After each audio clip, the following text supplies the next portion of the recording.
Morning po. Good morning! Morning po. Morning po! Tumako po tayo sa ating tithes and offering. Sa mga hindi pa po nakakakilala sa akin, ipagtanong nyo na lang po.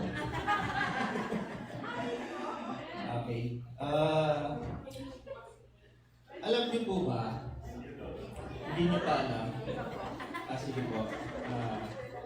Alam niyo po ba na ang pera ay hindi totoo?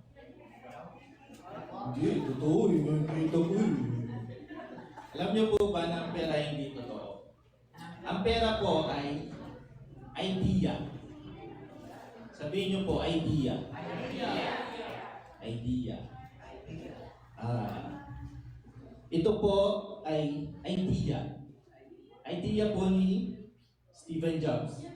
Tama po ba? At kumikita po siya ng bilyon-bilyon. Ang karinderya, idea. Idea po ang karinderya. Ang pastillas, idea. Di po ba? Di po ba? Tama po ba? Idea po yan. Ang gas station, idea. Kaya po, ang point ko po ngayong umaga na ito, gusto ko pong basahin sa inyo ang Matthew 25:14.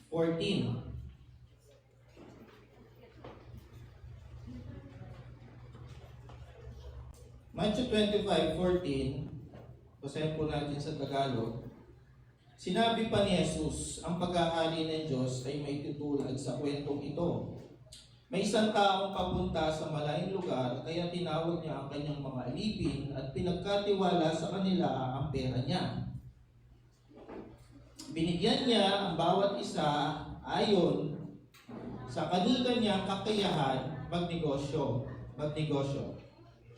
Binigyan niya ng isa ng 5, ang isa naman ay 2 at ang isa ay 1. Pagkatapos ay umalis na siya. Ang alipin na binigyan ng 5 ay kaagad na umalis at ginamit sa negosyo ang pera at tumubo siya ng 5. Ganoon din ang ginawa ng alipin na binigyan ng 2 at tumubo ng 2. Pero ang alipin na binigyan ng isa ay naghukay sa lupa at itinago roon ang pera. Kung mapapansin po ninyo, hindi po sinabi ng master kung ano ang dapat niyang gawin. Doon sa binigyan ng 5, binigyan ng 2, binigyan ng 1. Napansin niyo po ba? Wala po siyang sinabi kung anong dapat nilang gawin. Kaya anuman po yung natatanggap natin ngayon, kung nagtatrabaho ka, ako po nagtatrabaho, kailangan ko pong mag-isip ng idea kung anong dapat mong gawin sa pera. Kasi itong trabaho na ito, hindi ito habang buhay. Kailangan po natin mag-isip ng idea. Kasi hindi po tayo habang buhay na nagtatrabaho. Amen po ba? Ito po, ilang beses ko po itong pinapakinggan si Dr. Miles. Ilang beses ko po siyang, buong linggo ko po siyang pinapakinggan habang nagtatrabaho po ako. Kasi gusto ko po siya talagang maintindihan. Na ang pera po talaga ay hindi ito. Sa idea. Ano po? Gusto niyo pa ba? Kasi po, kapag hindi po natin ginamit ang ating mga kaisipan o hindi tayo humingi sa Panginoon kung anong idea, talagang mauubos lang po ang buhay natin sa pagtatrabaho. Kailangan po natin talagang gamitin ang kapangyarihan ng Panginoon. Hingi po tayo sa Kanya ng wisdom. Kasi hindi po niya volunteer, hindi niya yan, ito yung idea. Hindi. Kailangan po natin yun. Kailangan po natin basahin ang salita ng Diyos para po maintindihan natin kung ano dapat po natin. Amen po ba? Sige po, hawakan po natin ang ating kaloob. Panginoon, maraming po salamat sa iyong biyaya at pagpapala, Panginoon, sa aming pagpapagal, sa aming mga ginagawa, Panginoon, ay malugod ka, O Diyos, sa tapat naming pagbibigay. Nawa, Panginoon, ang ating mga kapatid, mga magulang, ay makita nila kung ano ang nasa puno, Panginoon, na meron itong upuan at lamesa. At makita namin sa buto na hindi lang ito isang bunga, kundi ito isang gubat, Panginoon. At makita po namin sa aming mga sarili, O God, na hindi lang kami ganito, kundi meron kang malaking plano para sa amin, O Diyos. Maraming salamat sa iyo, Panginoon. Binibigyan mo pa kami ng lakas. Binibigyan mo pa kami ng karunungan, Panginoon, at kaunawaan. Binibigyan mo pa kami ng panahon, Panginoon, upang mamuhay sa iyong kalooban at sa iyong biyaya, O Diyos. Maraming salamat sa iyo. Ito po ang sa aming samot dalangin sa pangalan ni Jesus. Amen.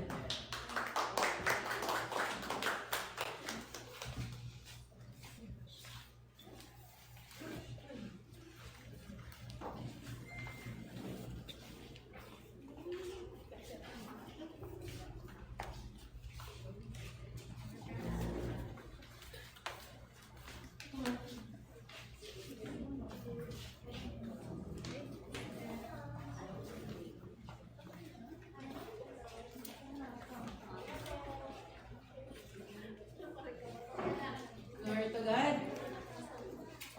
Sabi naman sa katabi mo, you're blessed, you're here. And I'm blessed, you are here.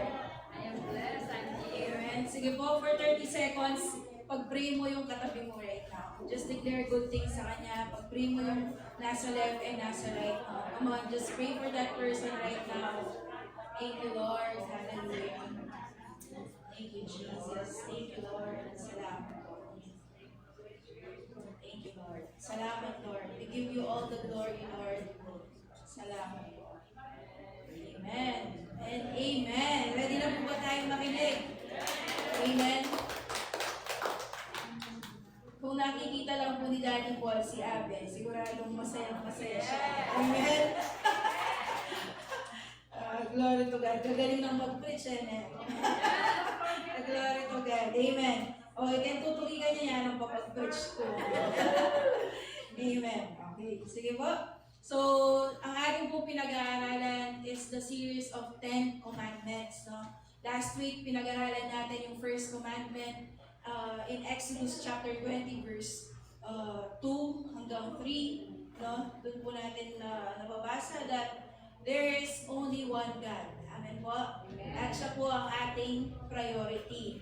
Okay? So, bakit nga ba mahalaga na pag-aralan po natin ang 10 commandments? Bakit hindi na lang about sa law, Ate Wilma? Kasi February ngayon, di ba?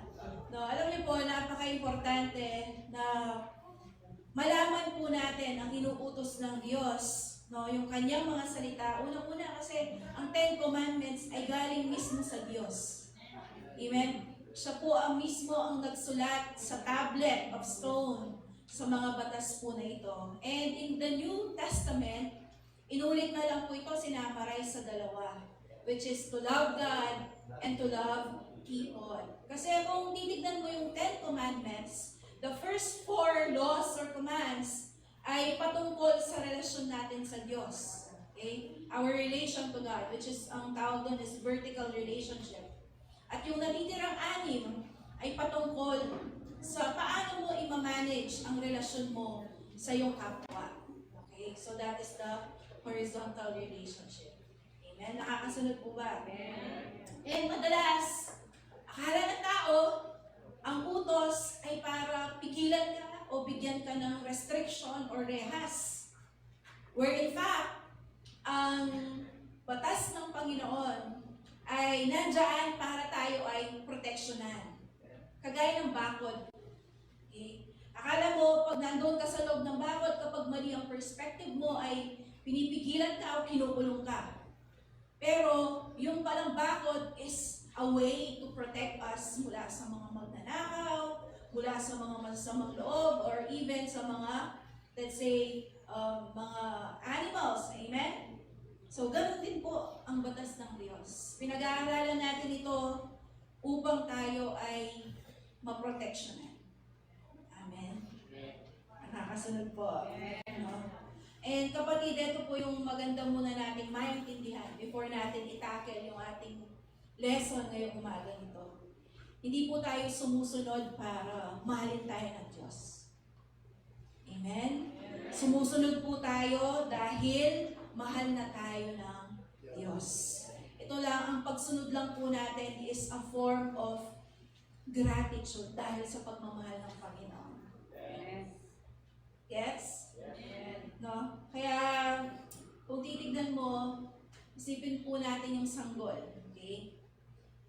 Hindi niya po kailangang magpakitang gilas pagkapanganak niya. Diba? Pagkapanganak niya, hindi pa naman siya magtatrabaho o kaya magiging useful or productive sa kanyang pamilya. Pero, mahal na siya ng kanyang magulang. Tama?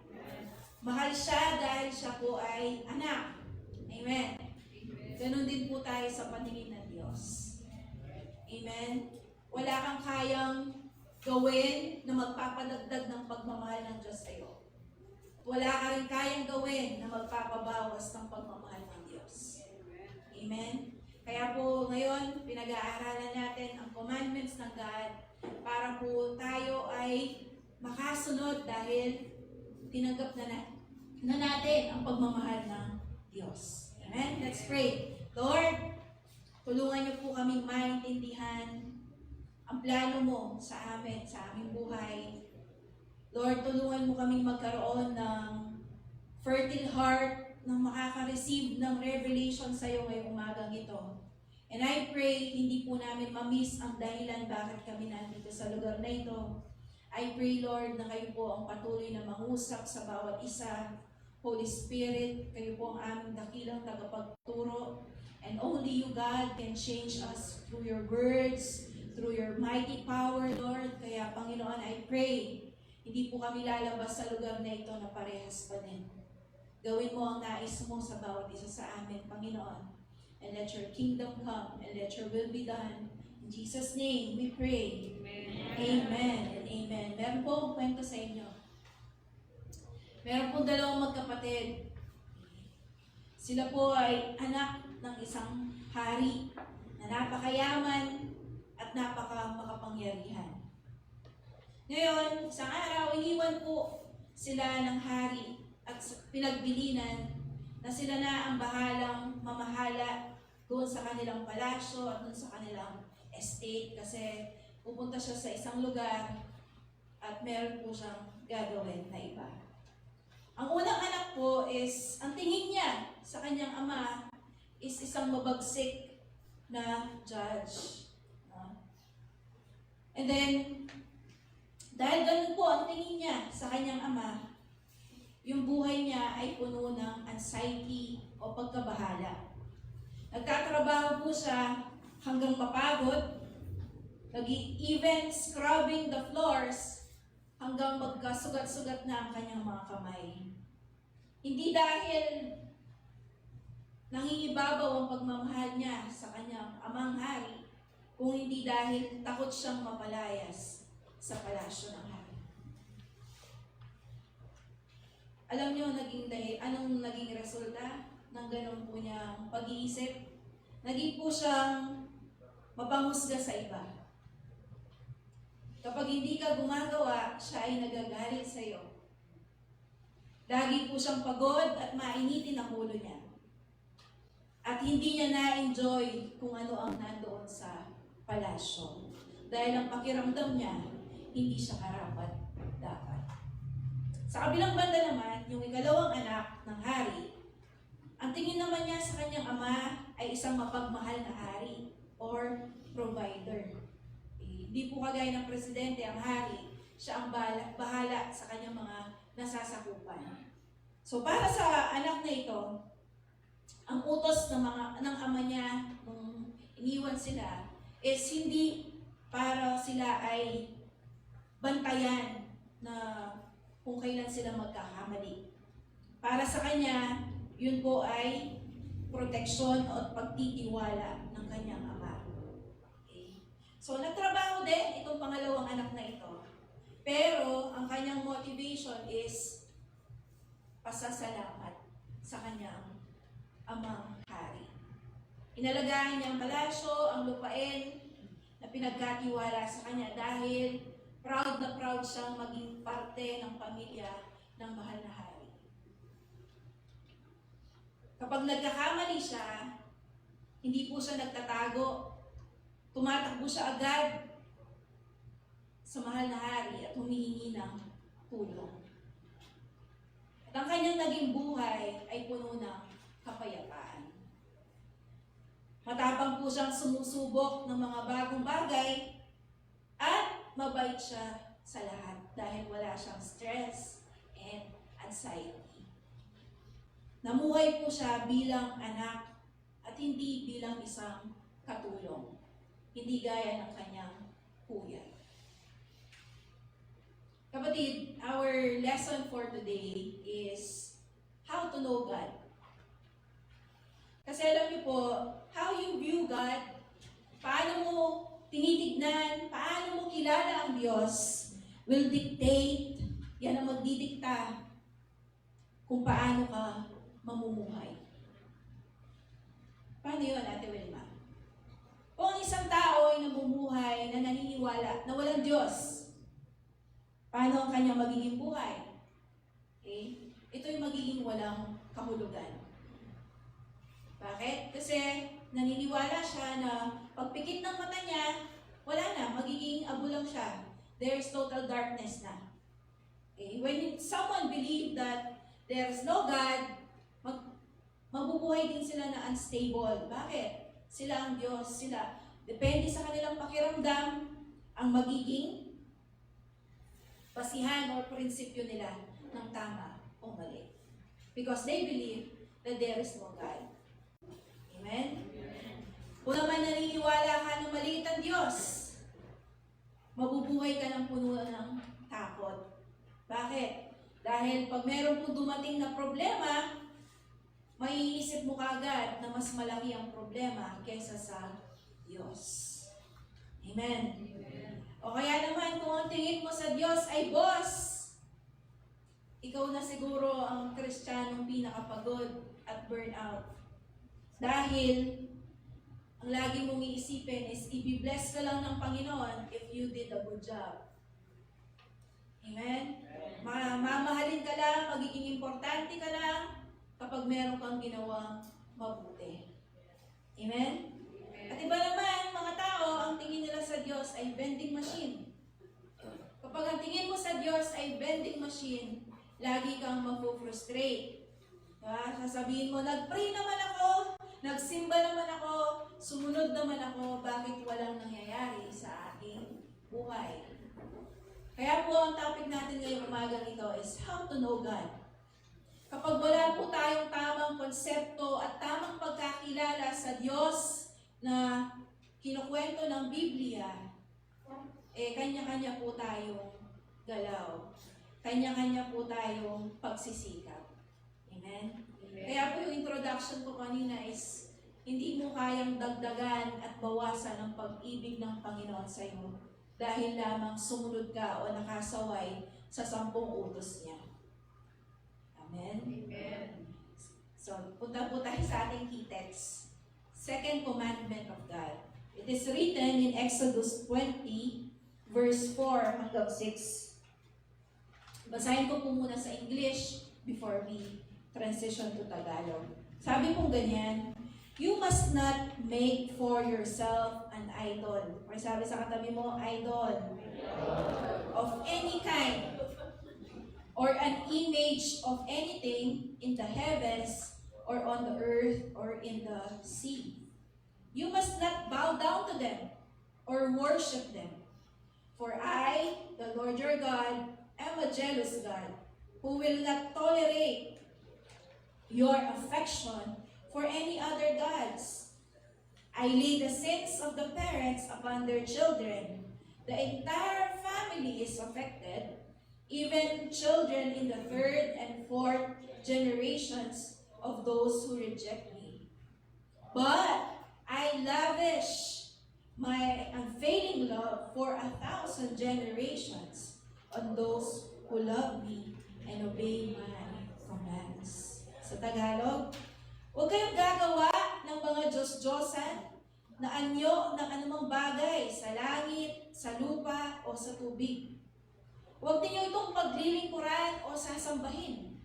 Dahil ako ang Panginoon na inyong Diyos ay ayaw na may sinasamba kayong iba. Paparusahan ko ang mga nagkakasala sa akin, pati na ang mga anak hanggang sa ikatlo at ikaapat na henerasyon ng mga napopoot sa akin. Pero ipinapakita ko ang aking pagmamahal sa napakaraming henerasyon na nagmahal sa akin at sumunod sa mga utos ko. Amen. Purihin po ang Diyos sa kanyang mga salita. So pag-aaralan po natin today, ano bang context nun? Binasa po natin. Himayin natin ang konti. And tignan po natin bakit hindi dapat tayo gumawa ng Diyos-Diyosan sa ating buhay. And sa panahon po natin ngayon, ano na ba ang itsura ng mga Diyos-Diyosan na tinutukoy ng Exodus 20 verse 4 hanggang 6. And tingnan po natin paano sinolusyonan ng Diyos ang pagkakaroon natin ng idolo sa ating buhay. And how should we respond on that act of God? Ready na po ba tayo? Amen? So, yung historical context, ano yung background ng verse na ito? Okay? So, ang kausap po ng Diyos dito ay ang mga Israelita na pinalaya mula sa pagkakaalipin sa Egypt. Amen? Nandito pa po ba tayo? Purutin mo yung katabi mo kung inaantok. Okay? So, nandun po sila sa Egypt. Okay? And ang nakalakihan nila for 400 years ay ang Egypto ay meron pong mga Diyos-Diyosan na mga hayop. Okay? Gaya po ng baka, ibon, buhaya, palaka, no? Lahat po ng plagues na ginawa ni God through Moses ay yung lahat ay mga Diyos-Diyosan ng Egypto. Okay? So, ngayon, ang goal ng Panginoon, bakit niya po sinasabi, tinuturuan ng mga Israelita, no, nagstay sila ng 1 year sa Sinai, is because God wants to reprogram their mind. Ang gusto ng Panginoon na matatak sa isip ng mga Israelita is that hindi ako kagaya ng mga Diyos-Diyosan ng mga Ehipto.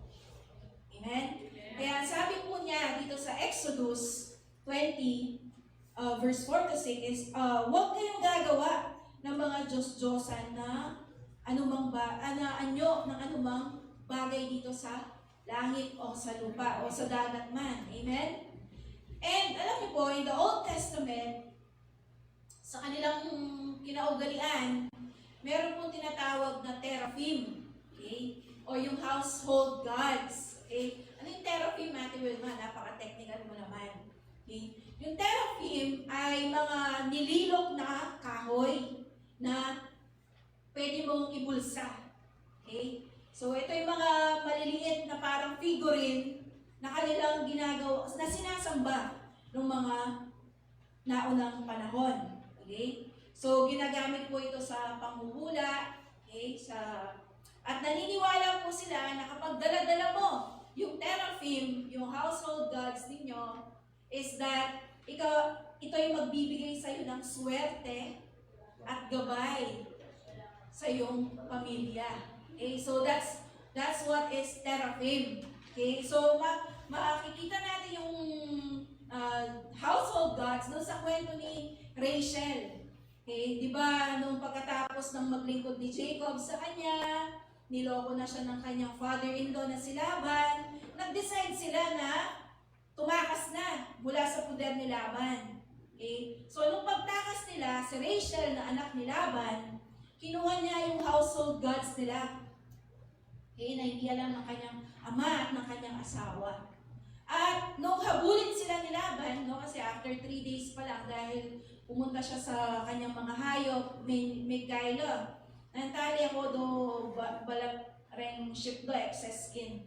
And then after 3 days, dun pa lang niya nalaman na wala na yung kanyang anak, mga apo at si Jacob. So hinabol sila kasama ng kanyang mga ibang kapamilya na ng dalawa kitang Gilead, okay, doon sa mountain of Gilead. No? And then galit na galit si Laban. Sabi niya, bakit kaya ako man lang nagpaalam? Sabi ng mga kanya, sana man lang I was able to kiss yung aking mga apo. No? Pero aside from that, galit na galit siya dahil nawawala yung kanyang household gods or teraphim na tawag. Okay?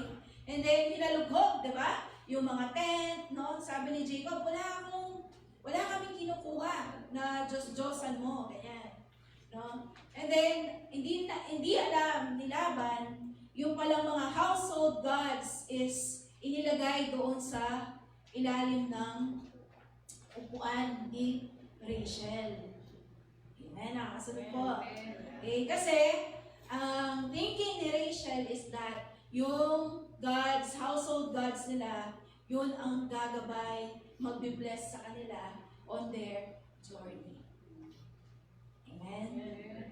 No? So, kung titignan mo parang nakakatawa, yung asawa mo, he is communicating to the true living God. Pero ikaw, kumuha ka pa ng parang backup God. Para mo lang ma-sure that you will be blessed and secured on your way papunta doon sa lugar na bago ninyong pupuntahan. Amen? And ang nakakatawa po dito, yung Diyos nila nabubulsa. At yung Diyos nila kaya mong upuan. Amen? Alam niyo po, yung Diyos na kaya mong ibulsa, kaya mong upuan, is not a real God. Amen? Idols are substitute for the true living God. Amen? Kaya po ang second commandment addresses na where we place our dependency and self-worth, ayun pala ang Diyos mo. Kung saan ka pala nakasandal, kung saan ka pala umaasa, yun pala ang Diyos mo. So, sa panahon po natin ngayon, wala nang teraphim na binubulsa natin. Amen? Na nililok na pwedeng itsura ng hayop, anyways. Okay? Pero ngayong panahon po natin na ito, ano na ang itsura ng Diyos-Diyosan? Okay? Let me give you one example. Kapag nag-encounter kayo, merong ibibigay sa inyo na sin list. Nandoon lahat yung mga modern gods that we have sa panahon po natin ngayon. Number 1, lucky charm. Sino po sa inyo na Kristiyano na at may lucky charm ba? Lucky bracelet, mga figurine sa bahay na pangpaswerte, yung gumaganon. Ano yan? Yung pusa na kumukuha daw ng pera. That's a God. That is an idol. Amen? Yung mga nagpapapungsoy, diba? Umaasa sila that a certain ayos ng bahay ay ang magbibigay sa kanila ng blessing. That's just Diyosan. Yan ay idol. Amen? And I suggest kung meron kayong ganyan, magsisi na po kayo, tapon nyo na yan. Iba naman, anting-anting. Ne? Tsura na nga po na, unahan yung bakal, lahat yung ano ng bala, no? Pampaswerte daw. When you rely on things, that's your God. Nagre-rely ka na protectionan ka niyan. Nagre-rely ka na i-bless ka niyan. That is just Diyosan. Dala-dala mo. Amen? Kaya I suggest magsisi na po kayo. Ano pa? Pagtaya sa loto. Magsisi na kayo. No? Umaasa ka sa swerte. Doon sa scratch, ne? Tsabay tila yata dito, ne? Scratch ka pa kanya, no? Thinking, no? That you will be blessed. Ne?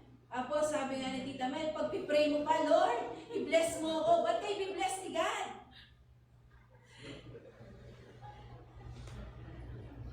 Yung kinakastas mo is Diyos-Diyosan. Amen? Horoscope. Yung mga, di ba, merong horoscope, yung everyday, sasabihin sa'yo anong mangyayari sa'yo. Makikita mo na ang crush mo ngayon. Makikita mo na ang mapapangasawa mo ngayon. That is Diyos-Diyosan. Yung nagpe-predict ng future mo. Diba? Palm reading. Maiksi lang ang buhay mo, maiksi yung linya mo sa kamay. Who are they to determine the length of our lives? They're not God.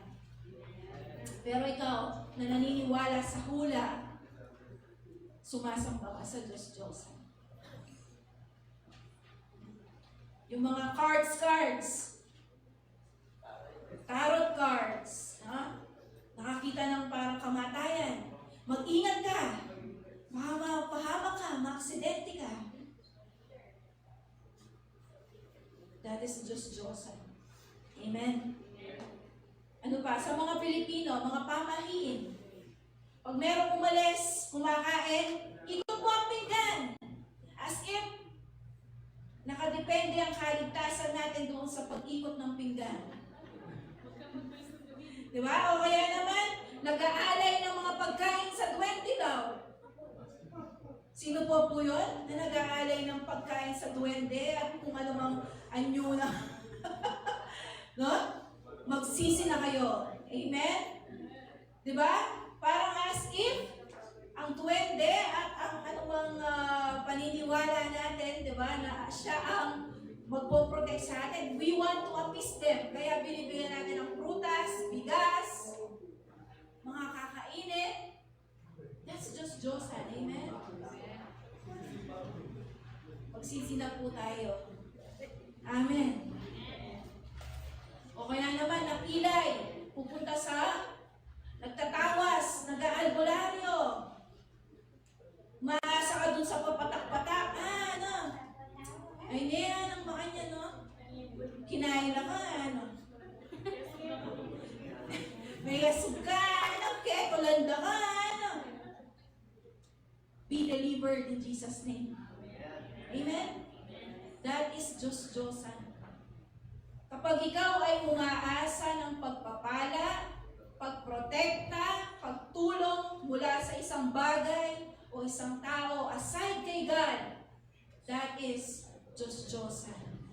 That is an idol. Malinaw po?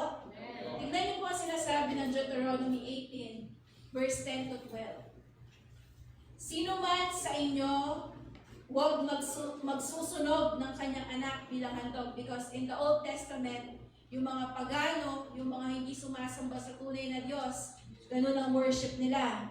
Iaalay nila ang kanilang anak para pagpalain sila ng masaganang ani, proteksyon. Okay? So ito ang sinasabi sa Deuteronomy, nautos ng Panginoon, huwag niyong gagawin yon, sabi niya ganon.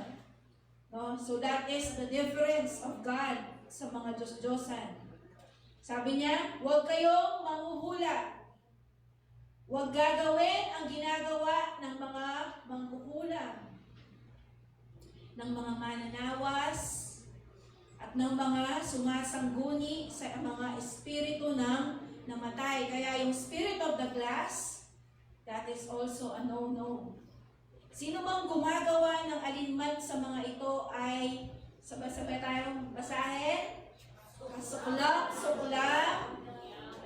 ni Yahweh na inyong Diyos. Okay? So, sino man ang gumagawa nito? That is detestable. Kasukulang, hindi katanggap-tanggap sa harapan ng ating Diyos. Kakatandaan ninyo yan, ang dahilan kaya niya itinaboy ang mga nakatira doon sa Kanaan, sa Promised Land, dahil yan ang practice nila. Tapos kapatid, ikaw na Kristiyano, ganyan pa rin ang practice mo, hindi na po yan katanggap-tanggap. Amen? Sino po dito yung na-deliver ngayon? Amen? Amen. Alam niyo po, even another gods that we have in our generation ay yung mga social media. Kagaya ng Facebook, Instagram, no? When we mahilig humingi ng likes, di ba? Pag gusto mo, madaming likes yung pinost mo. No? You are getting your identity on that. No? Yung pag madami kang likes, madaming heart, madaming share, parang feel good ka, masaya ka. No? Kaya mga tao ngayon, bago i-post ang pictures nila, mga quotes nila, ilang beses munang i-revise, yung selfie nila, mga 100 times na before makuha ang angulo. Because we are projecting an image na ilalike ng tao. Kasi doon mo kinukuha ang kaligayahan at fulfillment mo. And that is just Joseph. Amen? Alam niyo po, merong setting sa Facebook. Kung napansin po ninyo, hindi ako mahilig mag-post. And dahil dito, sabi ko, pakaisipan kaya paano i-post ko na anong sabihan ko. Kaya edit ko pa rin pictures ko. Anyang metwa-twa na ako. Andiyan ako pa naman 40s. May pagal ko. Pero kaya na ako, college, high school, yan. Talagang, dahil hindi ko naiintindihan, I still want the likes of the people. Na gusto ko ang daming mag-heart. When I was fed up, may pagal ko. May sinawa ko, na ano mong gagawa ko, maiya ako.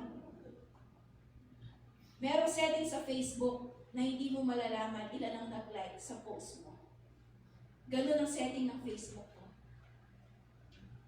Hindi ko alam ilan ang nag-like, hindi ko alam ilan ang nag-heart.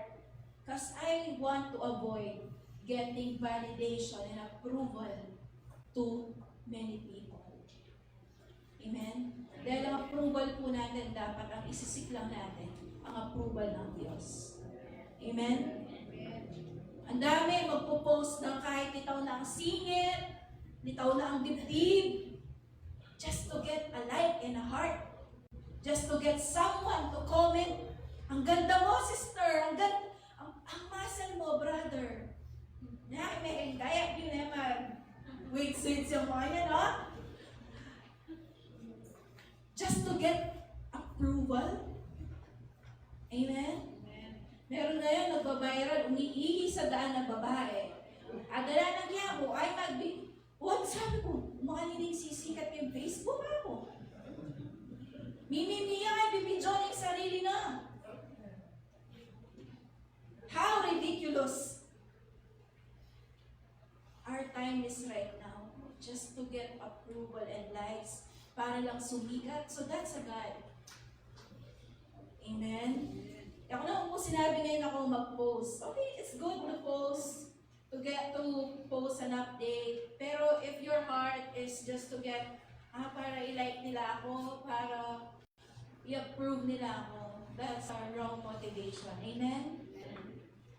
Sabi po ng Psalm 37:4 or Awit 37:4, delight yourself in the Lord, and He will give you the desires of your heart. Sa Tagalog ang ganda, sa Panginoon mo hanapin ang kaligayahan at ibibigay niya sa iyo ang ninanais mo.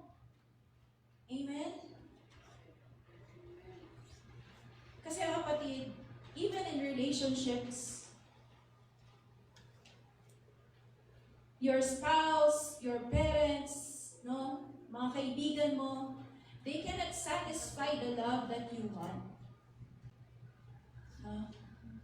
Meron at meron tayong hahanapin. And dapat ma-realize mo, that's a good thing.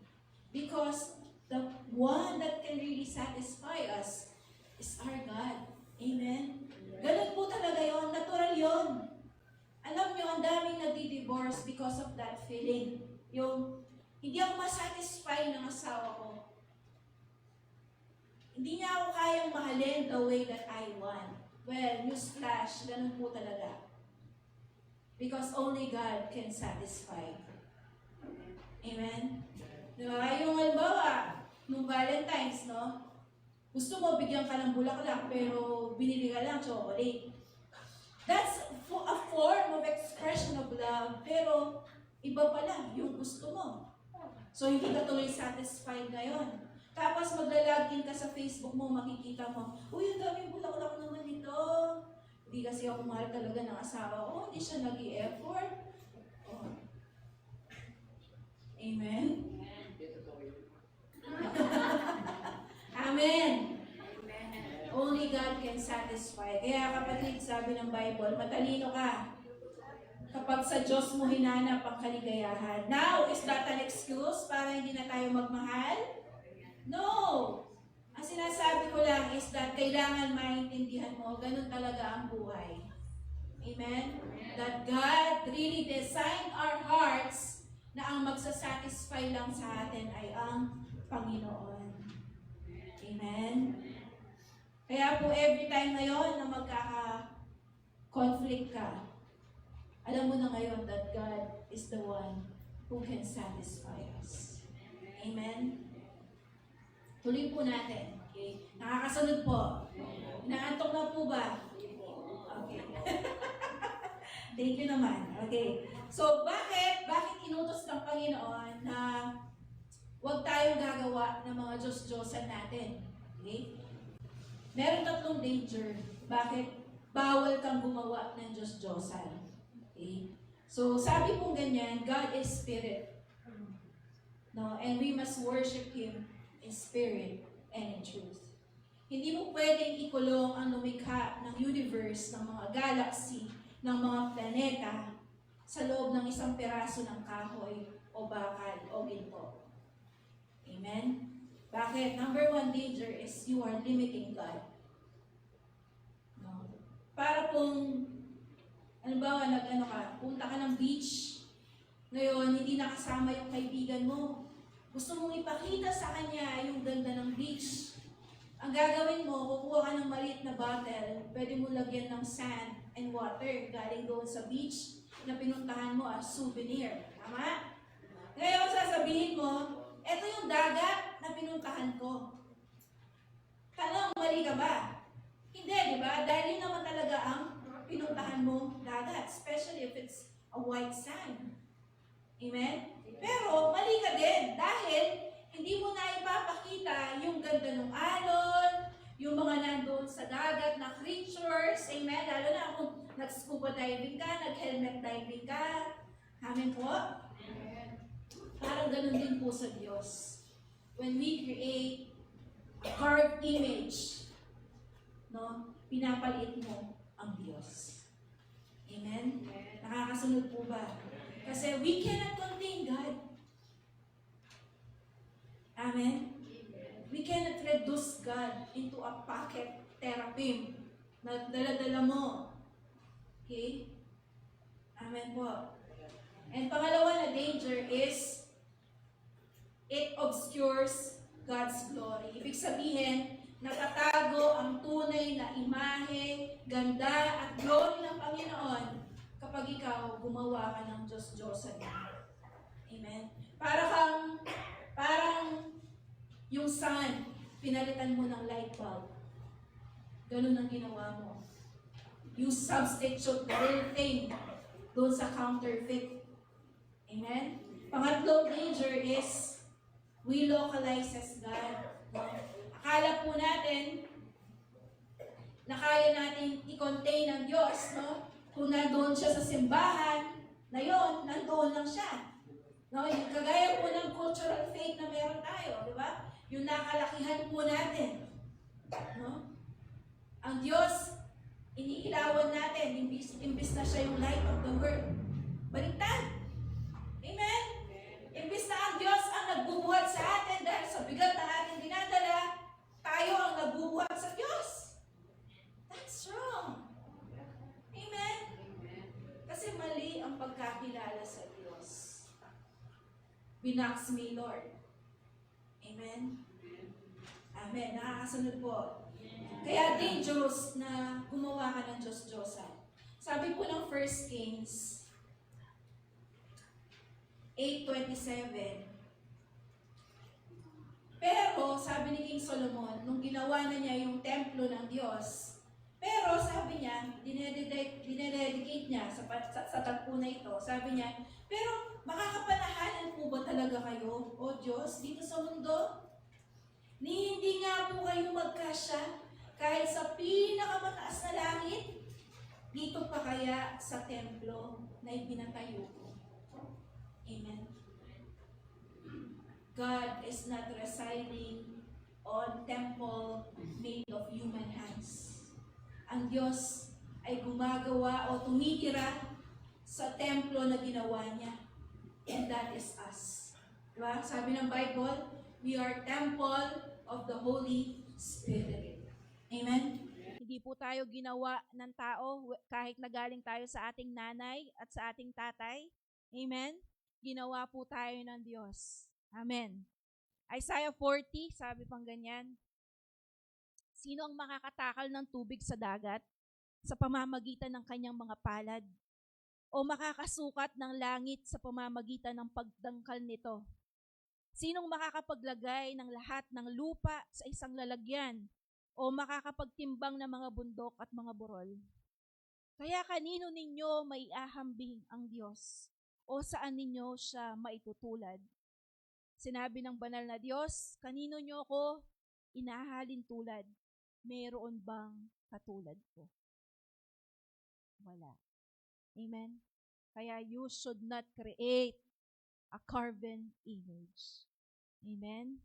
Psalms 145:3, Panginoon, kayo'y makapangyarihan at karapat dapat na purihin. Ang iyong kadakilaan ay hindi kayang unawain. Amen? Alam nyo kung bakit yung mga Israelita, gumawa sila ng gintong baka? Because they want a God that they can understand. They want a God that they can control. Amen? Pero ang Diyos po na sinasabi ng Bible, hindi mo daw kayang unawain. Hindi mo kayang i-contain. Amen? Amen. This is the God that we serve. Amen po? Amen. And tuloy po natin. Hinihimay lang po natin ngayon yung verse. Okay lang po ba? Nakakasunod po ba? Kasi napakayaman ng iilan na verses na ito. So, ang sabi pa po dyan, kung itutuloy natin, bakit ayaw ng Diyos na gumawa tayo ng Diyos-Diyosan? Because He is a jealous God. Ate Wilma, nagsiselos ang Diyos? Opo. No? So, yung selos po ng Diyos ay hindi yung kagaya ng sa atin na makasarili. Nagsiselos ka because you don't want na masapawan ka ng iba. Right? Ayaw mo yung masapawan ka eh. Amen? Pero ang Diyos, ang selos po ng Diyos is like yung para sa mag-asawa.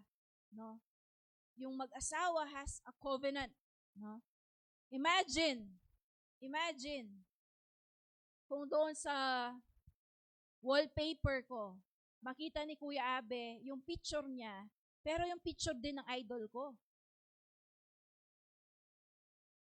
Ano kaya ang mafe-feel niya? Magsiselos ba siya? Pwede, di ba?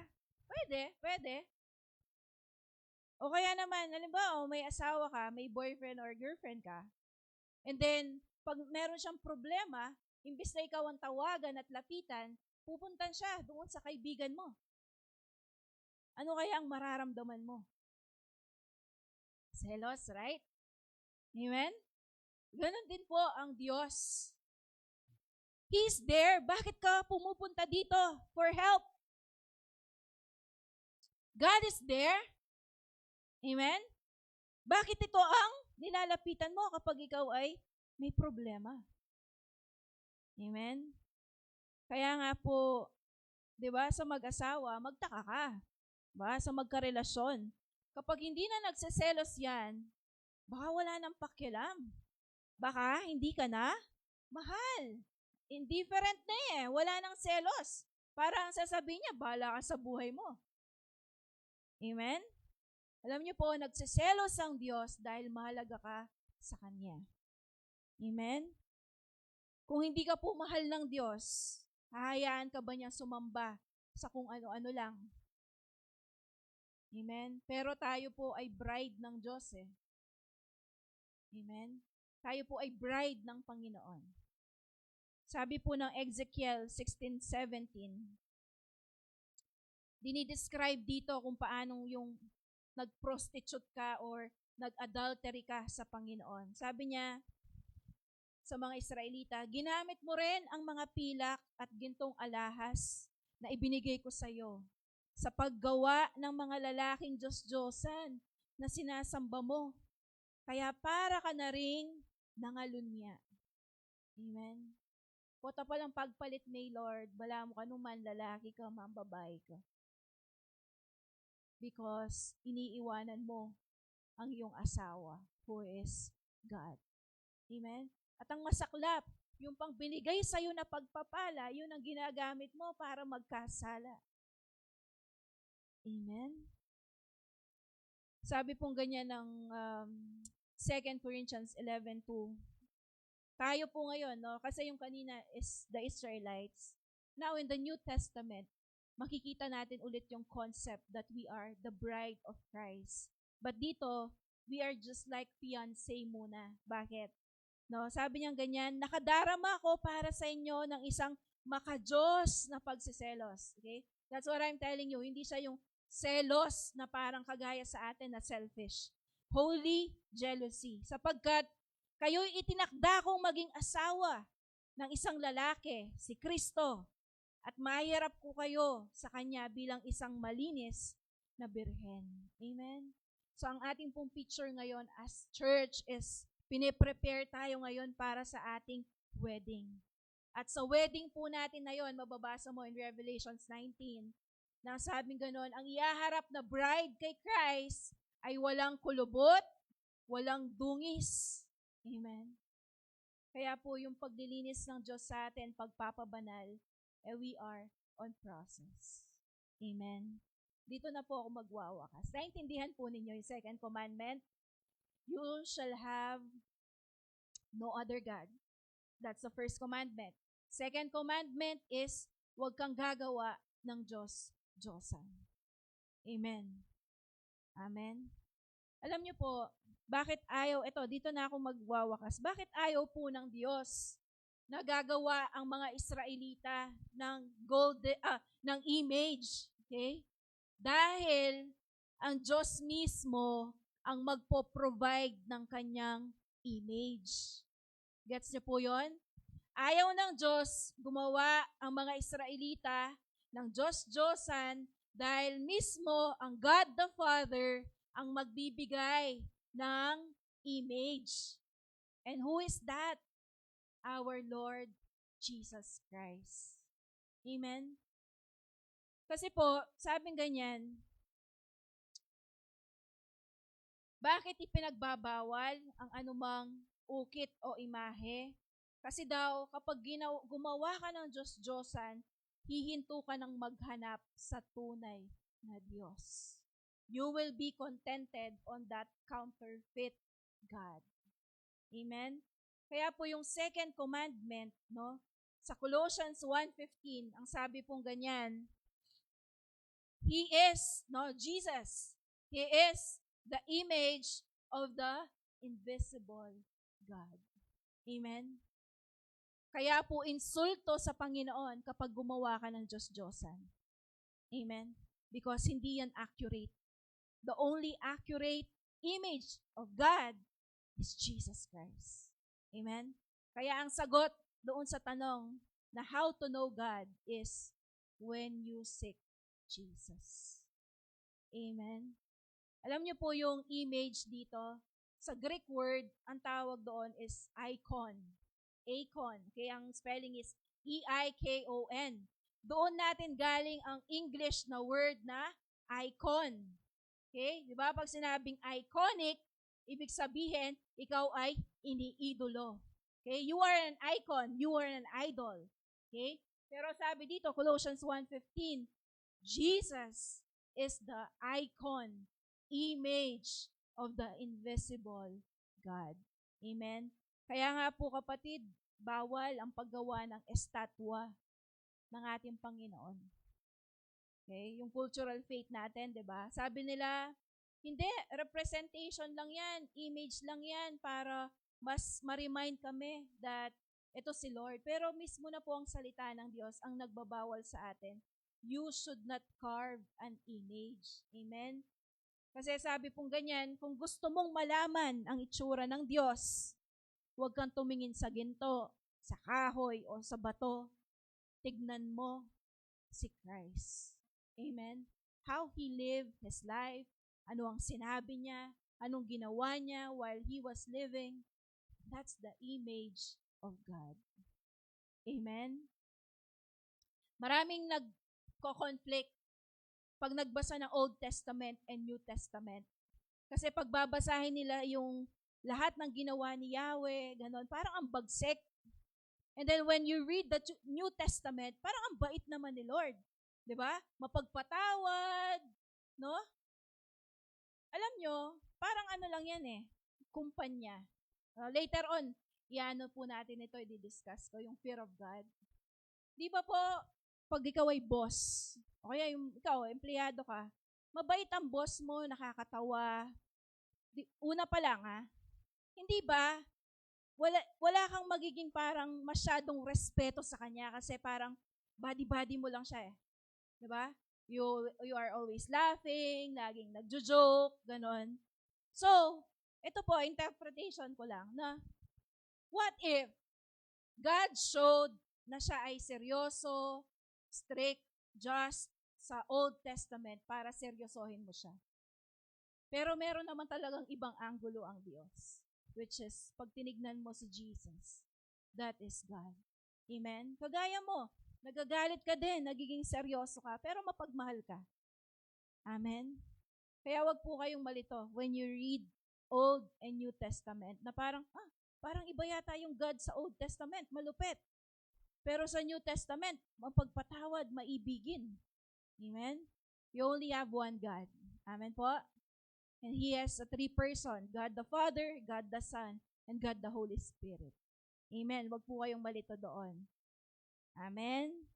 No? So, kapatid, when you look to Jesus, pagbabasahin mo, lahat po ng kailangan natin nasa Kanya. The love that we want, the security that we want, the peace, no? The joy, amen? Na kay Lord po lahat yan. Kaya po, sabi ng Isaiah, this is the good news Yung image of God, no, na ginawa niya, pinakita niya sa atin through Jesus, siya mismo ang dumurog. Para ikaw, nawasak ang imahe mo ngayon, identity mo, mabuo ka ulit. Amen? Isaiah 52:14, sabing ganyan, marami ang magugulat sa kanya dahil halos mawasak na ang kanyang mukha at parang hindi na mukhang tao. Ganon ang ginawa ng God the Father kay Jesus. Para lang po mabuo tayo. Bakit? Kasi ang original plan ni God, ikaw mismo ang maging image ni God. Na pag tiningnan ka ng tao, makita niya sino talaga ang Diyos. Pero dahil nga sa kasalanan, na iba yung image natin. Pag tuloy titignan ka, parang, ay, demonyo. Joke. Di po kayo doon. Perfect po kayo Doon po yun sa ibang church. Amen. Taga-ibang church po ang example ko. Amen po. And this is the good news. No? Alam mo bakit ka naghihingi ng approval ng iba? It's because you want to feel complete Dahil feeling mo, yung image mo ang pangit. Kaya tuloy, ang dami mo nang biniling gluta, sunblock, reju, lahat na ng pampaganda, pampagwapo, pabango, mga branded clothes. Kasi you want yung image mo. Hinahanap ng puso mo yung right image. Amen? Symptoms lang yan No?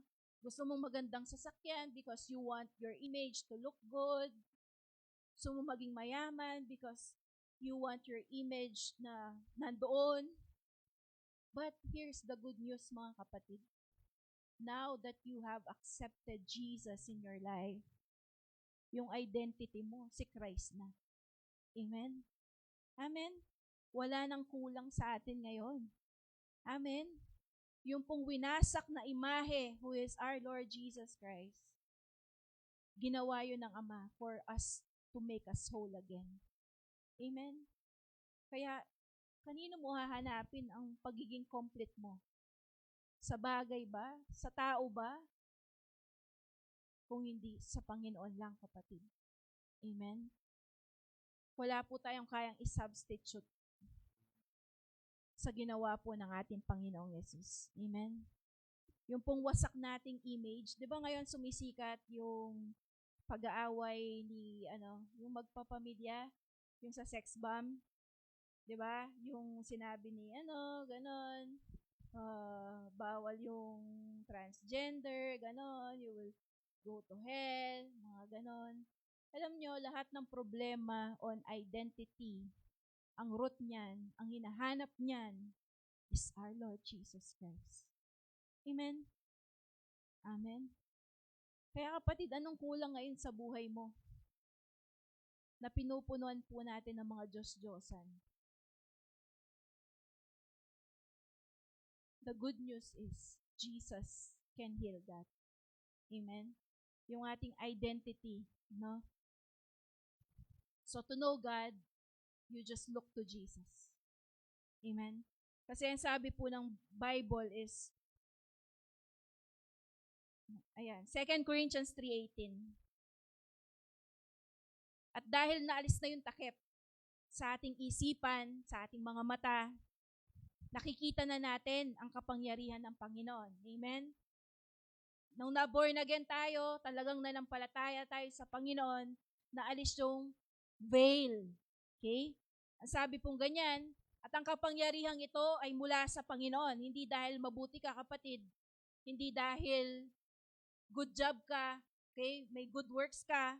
Kundi sabi niya, dahil po sa banal na Espiritu, siya yung unti-unting bumabago sa atin hanggang maging katulad tayo ni Kristo.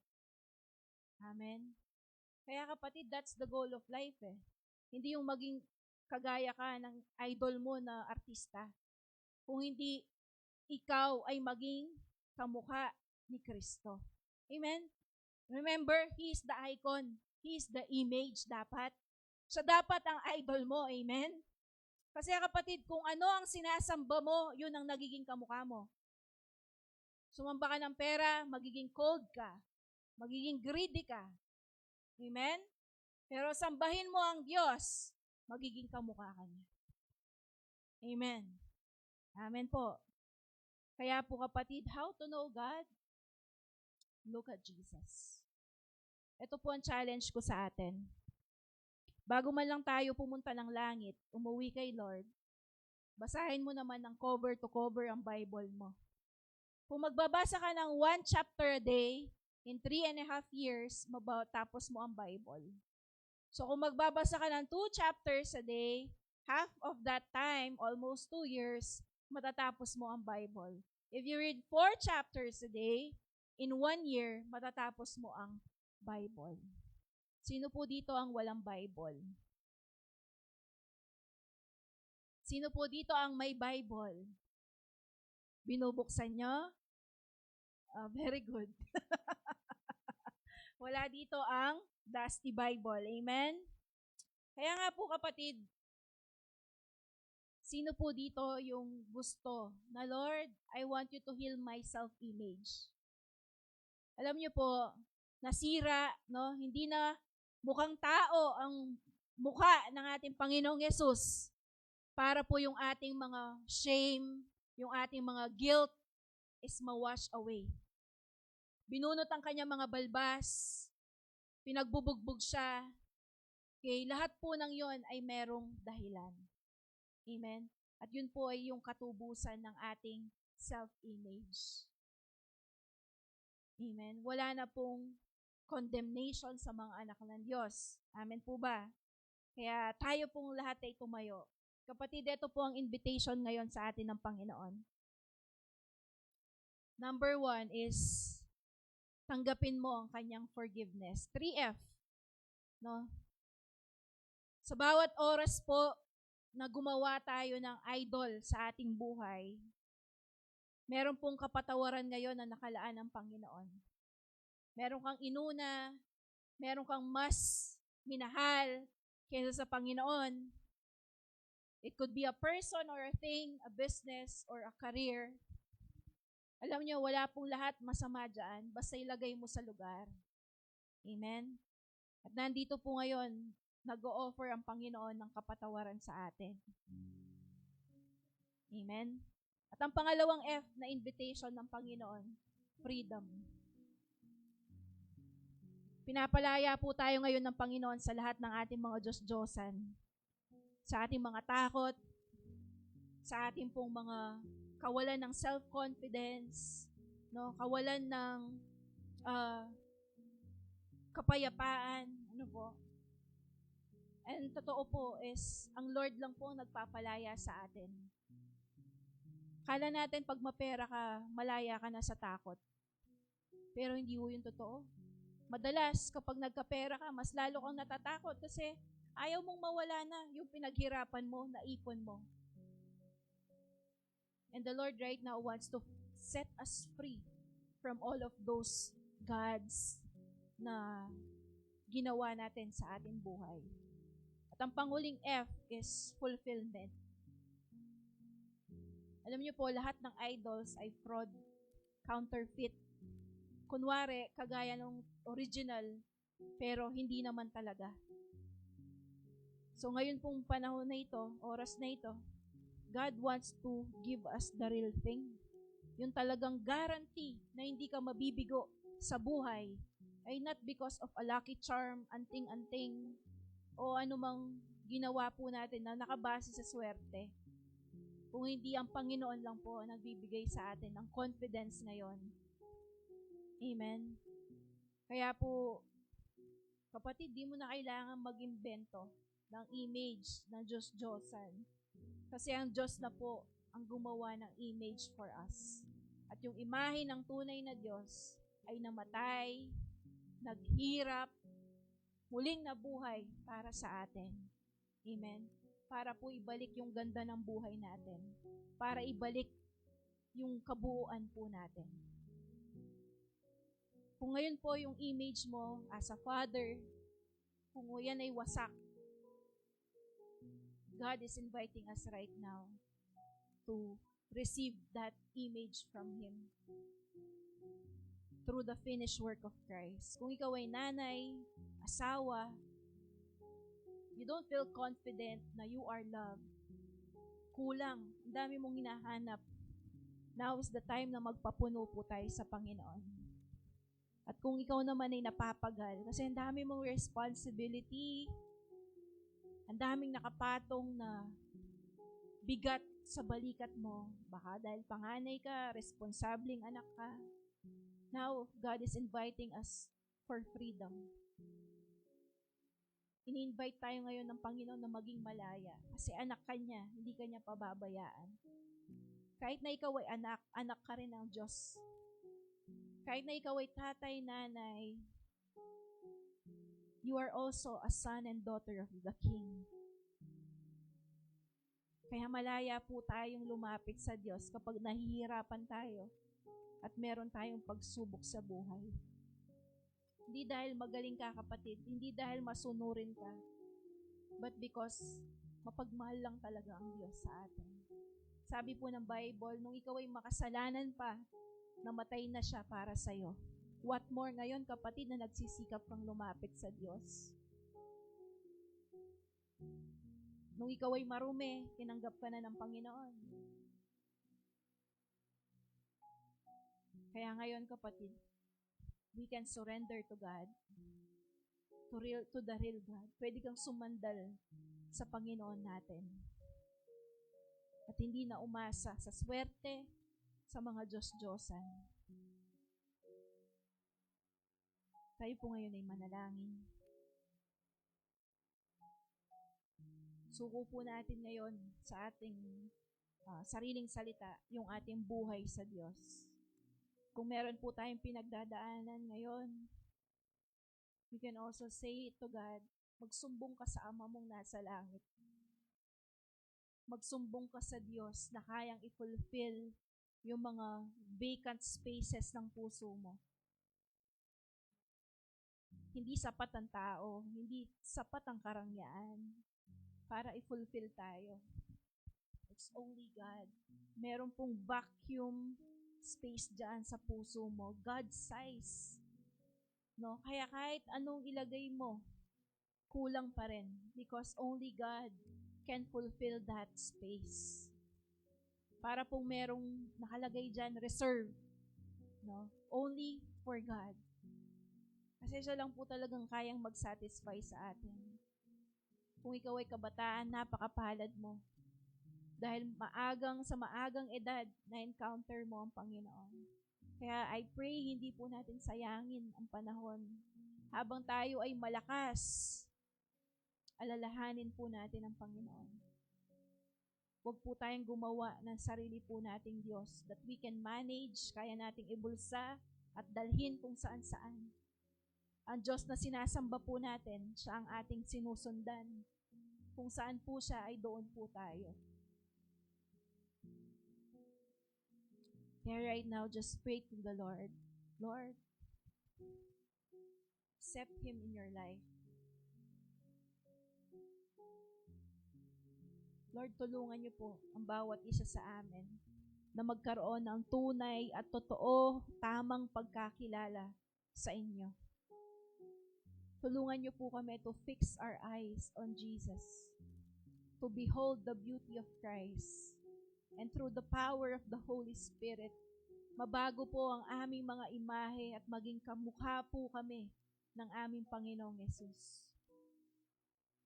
Lord, patawarin niyo po kami kung kami umaasa sa swerte, sa mga lucky charms, sa mga Diyos-Diyosan po na ito, sa panghuhula, sa pagpe-predict ng aming future. Patawarin niyo kami, Lord, kung nagsumandal kami sa mga tao, nag-rely kami, napunuan kami ng mga taong mga nasa paligid namin, kapamilya, asawa namin, mga anak namin. But now we know, Lord, lagi silang magiging kulang. Because only you can satisfy the longing of our hearts. Kayo lamang po ang makakasatisfy ng aming puso, Panginoon. Maraming salamat, Lord. And we just surrender our life to you. Salamat, hindi mo kami kinakahiya. Salamat, tanggap mo kami, Panginoong Yesus. Salamat, Lord, that ikaw na imahe of the invisible God ay naging forsaken. You become sin for us. Ikaw ang binugbog on our behalf. Ikaw ang binato. Ikaw ang pinako na saktan dahil sa aming mga paglabag sa utos ng Diyos. Ikaw ang nagbayad ng aming kasalanan, Panginoon. And we are just so grateful, Lord, na kami niligtas mo. At sa oras po na ito, tinatanggap po namin ang iyong regalo, Lord. Wala po kaming kayang ibigay para makuha ang kapatawaran ng Diyos. Only the finished work of Christ. Kaya maraming salamat, Panginoon. Be the Lord of our lives. Umupo ka po sa trono ng aming buhay. Come on, just invite the Lord in your life. Kung hindi nyo pa po siya in-invite sa bawat aspeto ng buhay mo, come on, just invite the Lord in your finances, sa interest mo, sa relationship mo, sa schedule mo. Come on, just invite the Lord right now.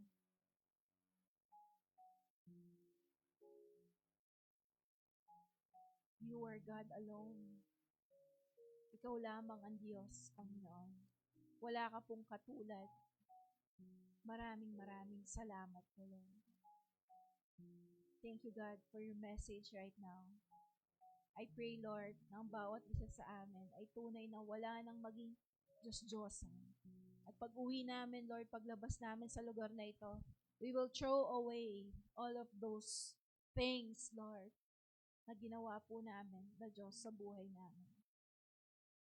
Maraming salamat sa pag-ibig mo, Panginoon. Thank you for the sacrifice and for the finished work of the cross. Thank you, Lord. We love you. In Jesus' name. Amen. Bago po tayo umuwi, awitin po natin itong kantang You are God alone. Amen? You are God alone. Hallelujah. Declare po natin ito that really, God, Yahweh, Jesus is God alone.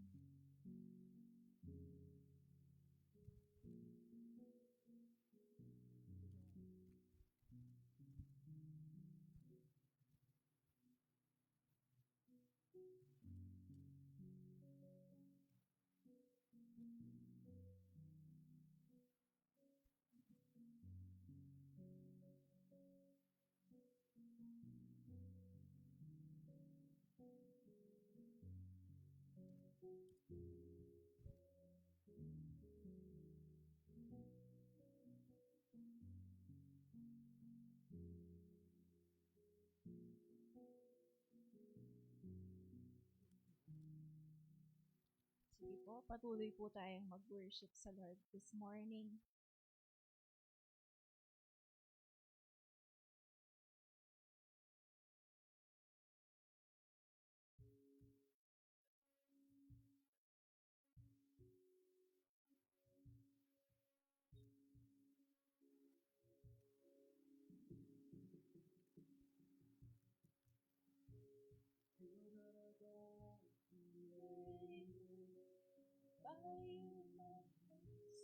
You are not a God dependent on any mortal man.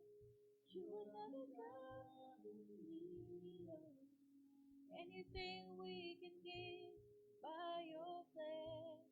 That's just the way it is. You are not a God created by human hands. You are not a God dependent on any mortal man.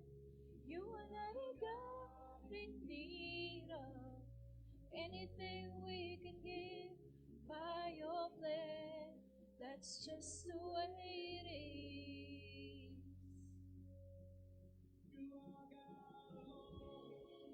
From before time began, you are on your throne. You are God alone. And right now, in the good times and bad, you are on your throne. You are God alone.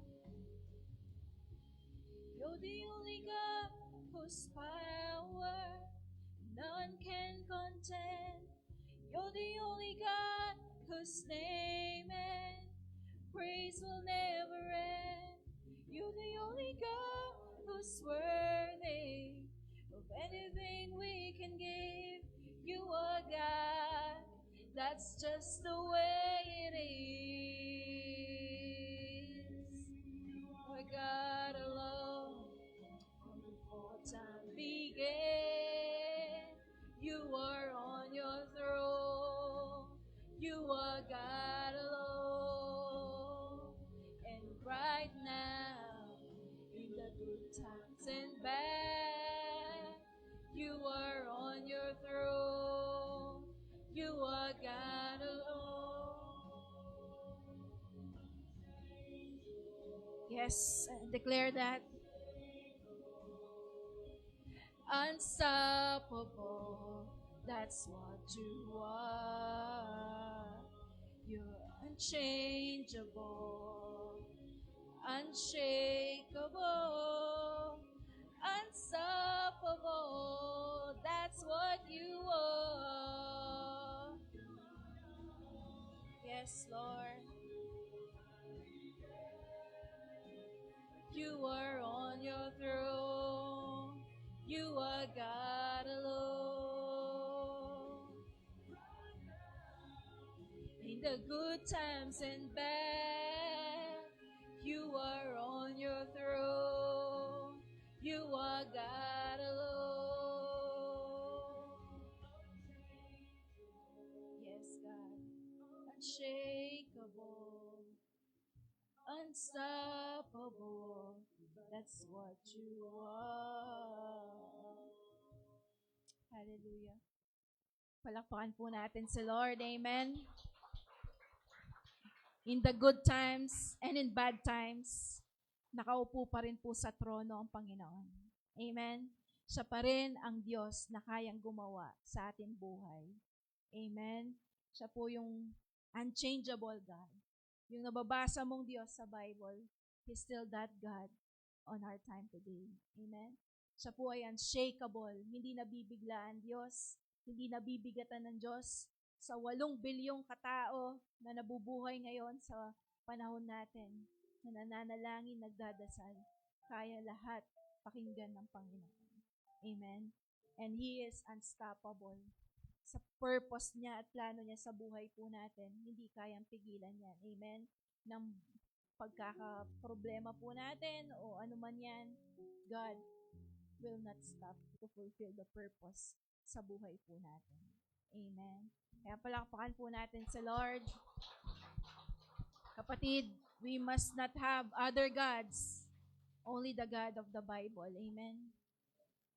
Let's raise up our hands towards heaven. The Lord bless you.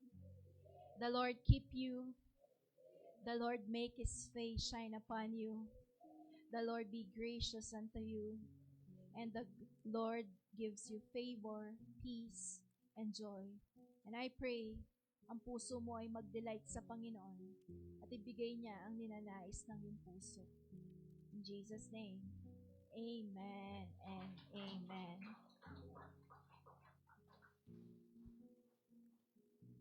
Glory to God. Hallelujah.